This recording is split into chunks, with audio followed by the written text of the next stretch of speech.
We are taking a closer look at some of the concerns landlords have after a woman trying to collect rent was attacked with a machete last night. 12 News reporter Alex Torres-Perez joins us live in studio with some of those safety concerns and the steps realtors can take to stay safe. Alex? Well, Shannon, Mike, unfortunately, last night's machete attack isn't the only incident against people collecting rent.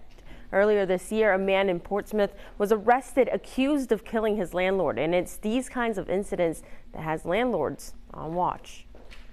It infuriates me. President of the Rhode Island Realtor Association, Bryant DeCruz, says realtors need to be more vigilant following last night's machete attack against a woman trying to collect rent. Scary out there because oftentimes, you're collecting rent, you're by yourself, or if you're showing a property, you're by yourself. And we need to be more vigilant. We need to do things like let people know where we're at. DeCruz has been a realtor for 20 years.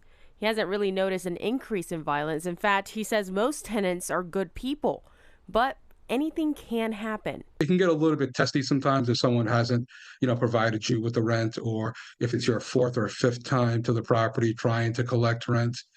But I think we all need to make sure that we keep our cool and not to try to escalate things, which can happen very easily, and to let the legal system help take care of any issues that you have with a tenant. He recommends landlords try to find alternative ways to collect rent, like Venmo or Cash App. And also maybe leaving a check somewhere or just having them mail a check. Those are simple things.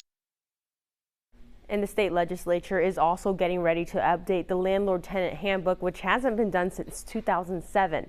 The Rhode Island's Realtor Association president hopes that this recent incident causes them to act quicker to add policies to keep both landlords and tenants safe.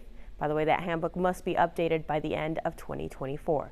Reporting live in studio, Alex Torres-Perez, 12 News. A woman is now recovering after Providence police say she was attacked with a machete while trying to collect rent last night. That suspect appeared in court today. 12 News reporter Alex Torres-Perez goes over the allegations and the charges he's now facing. Alex?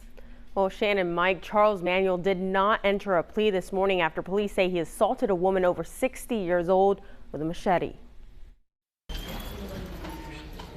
Charles Manuel appearing in court Tuesday morning to be officially charged with 2 felony assault charges.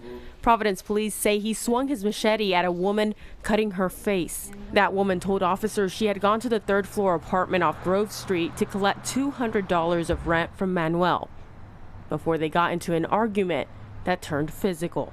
The police report states Manuel went to his bedroom, got the machete, and hit the woman on the left side of her face, causing a, quote, severe laceration. A judge now telling Manuel to stay away from the victim after he posted bail. You not to have any contact whatsoever.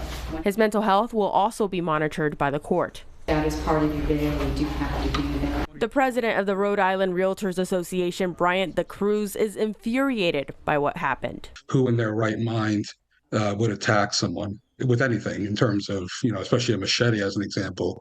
And, at the end of the day, we're talking about dollars that can be replaced. Court records show this isn't the first time Manuel's faced legal troubles. In 2006, he was convicted of simple assault. We are working to learn more details behind that assault. In the meantime, Manuel's latest case will move forward in Superior Court. He's expected to face a judge in January. And the president of the Rhode Island Realtors Association asked landlords to remain vigilant after this incident. He recommends alternative ways to collect rent like Venmo, Cash App, or even just a place to drop off a check. Reporting live in studio, Alex Torres-Perez, 12 News.